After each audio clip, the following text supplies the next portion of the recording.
Olá, muito bem-vinda no programa Mais Saúde de hoje, que tem aquele meu convidado que eu adoro.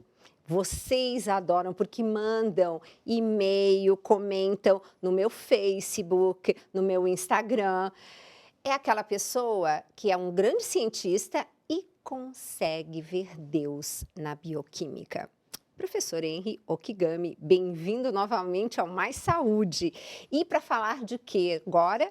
Dos artigos científicos que estão tocando nesse assunto. Agora, então, está mais do que, digamos assim, aberta para a ciência essa possibilidade da espiritualidade? Como é que é isso, Henry? Olá, Gisela. Obrigado pelo convite. Obrigado por você estar assistindo esse programa. Então, sistematicamente, sempre sai trabalho avaliando a religiosidade e a espiritualidade e a saúde. Uhum. Riscos de doença, principalmente, né? E está aumentando cada vez mais. Eu acho que a própria ciência está procurando evidências científicas de que acreditar em Deus, ter uma vida mais direcionada para a religião, traz um benefício à saúde, principalmente no que eles chamam de enfrentamento às doenças, né? Então, vários trabalhos mostram uma associação entre a religiosidade, principalmente, e a resistência à depressão, após perder um ente querido, mais adequação ao tratamento de câncer, mais aderência, e pessoas menos estressadas, menos ansiosas, tudo isso tem sido comprovado. Henri, você como um grande bioquímico, o que você daria como explicação bioquímica? O que acontece talvez no cérebro, ou produção enfim, de alguma substância pelo corpo que faça a diferença quando você medita? Existe alguma comprovação sobre isso? Sim, é interessante porque os estudos mostram principalmente uma diminuição de cortisol, um hormônio associado ao estresse, e uma diminuição de um neurotransmissor chamado noradrenalina. E quando você baixa o seu cortisol, por exemplo, quando o cortisol seu aumenta, ele aumenta normalmente em períodos de estresse. E esse cortisol muda o seu metabolismo, inclusive causando morte de neurônio. Então, se o seu cortisol está sempre alto, um aviso para você, né? Se você está sempre estressado, tome cuidado, porque você com certeza está perdendo neurônio. E vai chegar um dia que esse neurônio pode fazer falta, né? Então, o cortisol, a pessoa se adapta melhor à variação do cortisol. Então, você tem um cortisol menor, você tem menos risco de depressão, você tem menos risco de câncer, de ter doenças infecciosas e até de diabetes, por exemplo. E diabetes, você sabe, é risco de doenças cardiovasculares. E aí você vai somando tudo, e quando você vê uma população muito grande, ter menos cortisol acaba sendo interessante do ponto de vista da prevenção de doenças, né? Explica um pouquinho melhor em que situações esse cortisol aparece na vida da gente. E o que está acontecendo que hoje talvez nós estejamos produzindo mais cortisol do que deveríamos? Então, eu sempre falo que Deus é o grande bioquímico do universo, né? É. E Deus nos preparou para o enfrentamento da vida. Então, toda vez que nós nos deparamos com uma ameaça, seja ela física, seja ela emocional, Deus colocou a gente para liberar cortisol e norepinefrina. Esses hormônios, eles são usados para que a gente possa reagir fisicamente e mentalmente. Então, o cortisol, por exemplo, ele diminui o uso de glicose no seu músculo e aumenta a sua síntese hepática de glicose. E aí a glicose sobe e vai para o seu cérebro. Aí você fica mais eficaz para quê? Para pensar. Então, você fica pronta para reagir mentalmente. E a norepinefrina ou noradrenalina te prepara para uma reação muscular. Então, Deus fez assim, eu até fico assim, né? Parece heresia, mas vamos supor que você seja Deus. Eu vou fazer o homem para que quando ele seja ameaçado, ele reaja. Mas ele reaja tanto do ponto de vista físico quanto intelectual. Porque nós somos isso, nós somos uma mistura de músculo e cérebro, né? Então, quando nós somos ameaçados, nós reagimos assim. Só que Deus nos preparou para uma vida e a gente mudou a nossa vida. Eu sempre falo isso para você, né, Gisela? A gente mudou o nosso mundo de uma forma tal que nós não estamos mais preparados para viver nesse mundo. Então, nós temos uma ameaça social. Vamos supor, você sai de tua casa, vem para cá, para o programa. Aí o indivíduo que dirige o carro te fecha, seu cortisol sobe. Aí você fica preso no trânsito, seu cortisol sobe. Porque vai ficar atrasado. Exato, né? Você tem um compromisso, você tem uma responsabilidade. Então, seu cortisol subiu 2 vezes já. E esse cortisol, ele provoca essas alterações. Só que se você não precisa ter a reação física, aquilo prejudica você. Então, pensa bem, toda vez que você estressa com alguma coisa, você perde neurônio. Agora, imagina essa vida nossa, estressada como ela é hoje. Porque o que eu reparo é que as pessoas estão ficando sem memória, reclamando, não sei o que está acontecendo, estou tão esquecida. A gente sabe desse detalhe. Agora, nós não temos um berçário de neurônios agora que descobriram? Olha, infelizmente, por mais que a gente fabrique ou tenha novos neurônios, e a gente tem que comprovar cientificamente ainda, a gente sempre acaba perdendo mais. E piora quando a gente vai envelhecendo. Pois é. Uma coisa interessante do estresse, Gisela, é que toda vez que a gente fica estressado, a gente fica impaciente e agressivo. Essa sociedade estressada nossa, ela precisa se dedicar mais a Deus e ter uma religião para seguir. Eu não vou dizer qual religião, eu acho que a gente tem que acreditar. Porque se isso diminuir o estresse, nós seremos menos agressivos e menos irritadiços. Automaticamente, nós seríamos umas pessoas de melhor convivência social. Exato.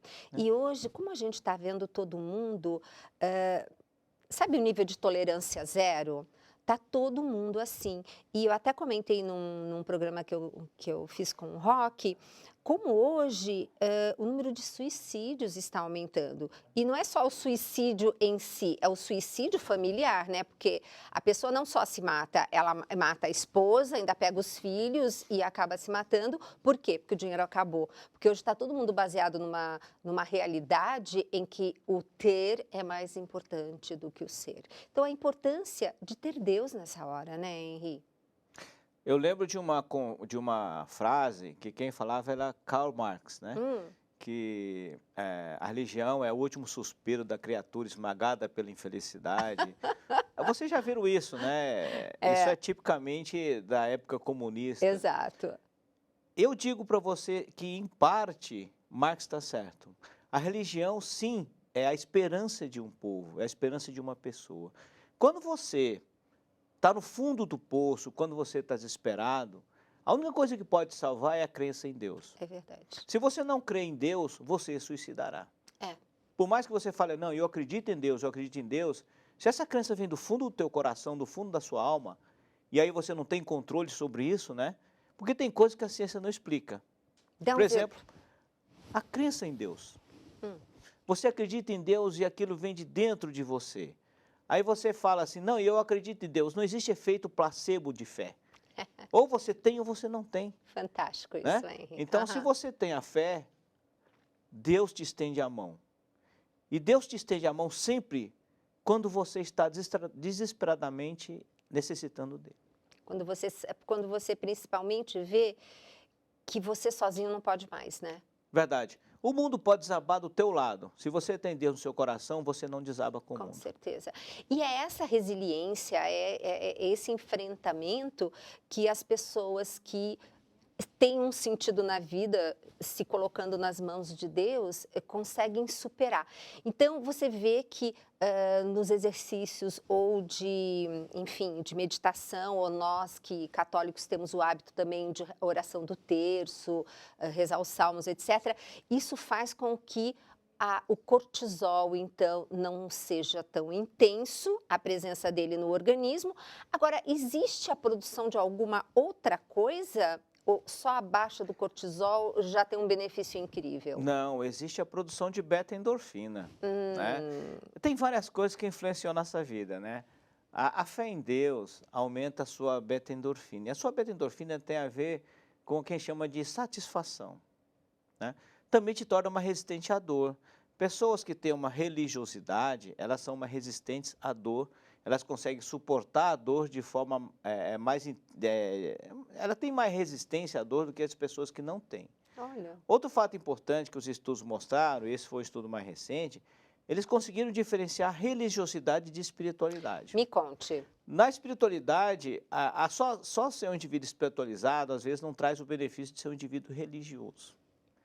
Então não basta você só acreditar em Deus, você tem que praticar uma religião. Isso é que é interessante. Os indivíduos que praticam religião, por exemplo, eles têm assim mais aderência ao tratamento de câncer. Os indivíduos só falam assim, não, eu acredito em Deus, que às vezes falar assim, não, eu acredito em Deus e não fazer nada, é muito fácil, né? Não, eu acredito em Deus e pratico uma religião, já é mais difícil, né? É muito cômodo você falar assim, eu creio numa força superior e viver sua vida à parte do mundo. Não, você tem que se dedicar. E as pessoas que praticam uma religião, que têm uma fé, acreditam em Deus, mas que praticam a religião, elas têm um resultado melhor nos tratamentos, menos depressão, e eles são mais capazes de aceitar um tratamento de câncer e aceitar, ter uma aderência maior. Ai, gente, eu acho o máximo isso, porque é uma coisa que se fala tanto, mas hoje existe artigos científicos sendo publicados em revistas assim de grande magnitude e impacto, Sim. falando disso. Você acha que isso tem a ver com o momento que nós estamos passando e talvez a ciência esteja se rendendo em alguns aspectos? É coisa do momento? O que você acha, Henry? Por que o homem está agora tentando comprovar esse tipo de benefício? Olha, eu acredito que o ser humano, ele está à busca de alguma coisa, ele ainda não sabe o que é. Assim como os cientistas também estão procurando. Mas uma coisa que uma coisa, Gisela, interessante é assim, se você é um pesquisador e não acredita em Deus, é porque você não é um bom pesquisador. Concordo em gênero, número e grau. Então, você tem que entender uma coisa, eu leio bioquímica, eu estudo muito bioquímica, eu não consigo imaginar tudo isso sendo obra do acaso. Não tem como, não entra na minha cabeça, eu não consigo. Então, essa inteligência que existe por trás do que foi feito da gente, esse mapa metabólico, ele foi minuciosamente programado por uma inteligência superior. Não tem como não ter sido. Então, os mesmos átomos que compõem você, compõem todo o planeta. Você é diferente de uma rocha, você é diferente de uma árvore, você é diferente você tem uma diferença, né? E essa diferença metabólica foi Deus que montou, um mapa metabólico imenso, que você sempre vê esse mapa metabólico, e ali dentro, ainda não sei como ele conseguiu colocar... Tudo aquilo, né? E tem a questão de que nós não somos só matéria, né? Nós somos espírito também. E eu ainda não sei onde ele colocou isso aí, entendeu? Mas olha, nós vamos continuar essa conversa deliciosa e no segundo bloco vocês vão ouvir mais coisas muito interessantes. Espera aí que a gente já volta.